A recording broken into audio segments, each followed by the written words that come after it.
few days ago, I did a video explaining some of the benefits that I've experienced through meditation. And today I want to continue on with that. Again, I'm kind of free flowing this. I haven't written anything down. I've just got a couple of ideas. So the reason I'm doing another one of these is just because I mentioned at the end of that video, there's just countless benefits I've had, this continual improvements in every aspect of my life. And one of the key things for that has been trying to adapt the principles of meditation into how I live throughout the day, throughout my life, essentially. Which is, when you're meditating, right, you're trying to achieve this heightened state of consciousness, of awareness, to be fully present. Now, it's all great if you do that for your 10, 20, 30 minutes a day, but then if the rest of the time you're kind of like, what's going on, thinking all over the shop, then you're not getting the most benefits you can. What's really important to do, in my opinion, is to apply those benefits throughout the day, or apply that practice throughout the day. So when you're writing an email or on the phone or doing whatever you do, it's about being fully present in that moment. And a couple of benefits which I've experienced through doing this, for example, one is I never get bored, really. If I'm waiting in the hairdressers, which clearly I haven't been for a while with lockdown, but if I'm waiting in the hairdressers for an hour, or if I'm sitting down eating on my own, I pretty much never get bored, and enjoying time with no stimulation. So just putting the phone away, putting it on airplane mode, which is a massively good thing to do, just switching completely off. And yeah, just not getting bored is such a powerful thing. And that kind of just evolved over time for me. And I only really recognized that as being different when I was speaking to other people who they couldn't understand the fact that I could just sit there and not really do anything and be in a good space. So yeah, that's been a really key one. And the second one, which I'm still, well, with all of these things, I'm still trying to develop them, but this one particularly it's made me need less in terms of food, in terms of stuff like material items, stimulation, or anything. I still do overeat. Oftentimes I train a lot, so I can kind of get away with it, but even still, that's not where I want to be. But also in terms of buying new things all the time, often now, if I feel the desire to buy something, what I'll try and do, I'll write down what I want to buy, and then just leave it there. And I feel like if I keep coming back to it, keep on thinking I need it, then after 4 or 5 times, maybe I'll get it. But often it kind of just passes, and I'll often just sit and meditate if I feel like, oh damn, I want a new hat, or I want to, whatever the case may be. Just sitting, meditating, as I said in the last video, about allowing the thoughts, negative emotions to pass by, those cravings, those desires, allowing them to pass by as well. I've taken that to another level for myself. I've always been quite a big drinker. Like, I just like going out, having fun with my friends, drinking often too much alcohol. It's something I've done for most of my life, or probably half my life. And about 6 months ago, I started to become more and more well aware of the things that was taken away from my life in terms of energy, time, money, opportunities. So I decided, that's it, I'm gonna go to once a month drinking. I wasn't ready to fully quit. And yeah, that was 6 months ago. 2 days ago, it was 6 months.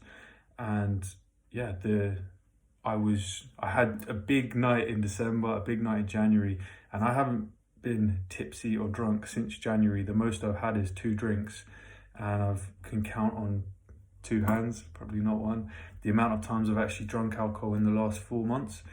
But yeah, not an average of once a month. The last month, I think it was twice. Once was 2 drinks, another time 1 drink. So that has been, like, meditation has been a big factor for that. So consuming less alcohol, and I'm actually now trying to, about 4 months ago I stopped eating meat as well, and I'm just trying to see that what can I get by without, what do I really need in my life.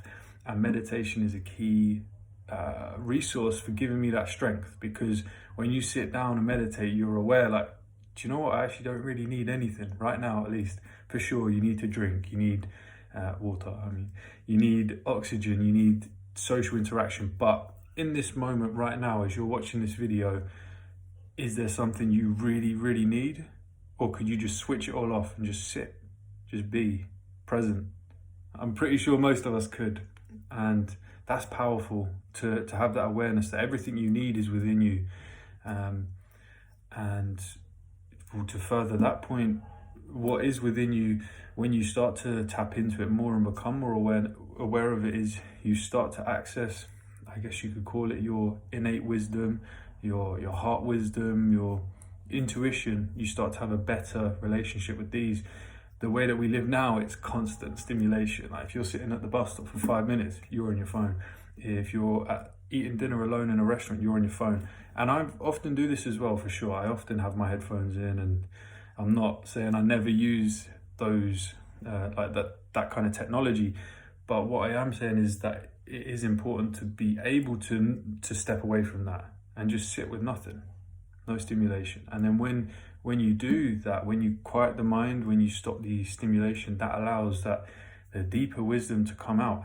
And often it sounds kind of maybe a bit out there for people, who knows, if you're in a position where you're not sure what to do and you're kind of looking for answers, thinking, oftentimes call it prayer, call it meditation, call it, I don't know, listening to your highest self. When you switch off all the stimulation, try and quiet the mind. If you have a question and you ask, for me and many people I speak to, you will get the wisest answer. You'll clearly know what you should and shouldn't be doing. Taking that decision and working with it is another thing, but it definitely, meditation gives you that kind of access to that wisdom. And yeah, that is invaluable, because there's so much to be said for, obviously, the way we live now. It's like often like a checklist, like how many things can I get through? But there's so much to be said for just not making the wrong decisions. And if you're able to tap into your highest good, your deeper inner wisdom, what your heart really wants, not just your heart, but your whole being wants, instead of what society tells you want, or your friend has and you want that. If you're able to stop making those decisions, that's going to save you a lot of time, give you a lot of energy and resources.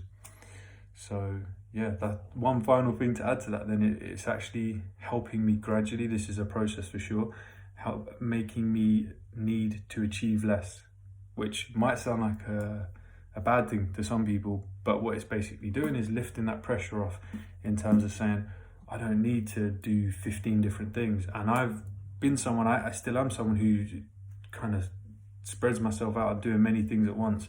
But for sure, as this process of meditation and mindfulness develops for me, it's taking that pressure off for expectation, and it's allowing me to more comfortably say, that's a great opportunity, but no, I don't need it, I don't want it.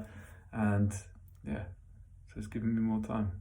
So sitting down, doing nothing has actually given me more time, more energy, more love, everything. Anyway, this has gone on long enough. There's a few more benefits in case you wanted more. Much love. Namaste. Peace.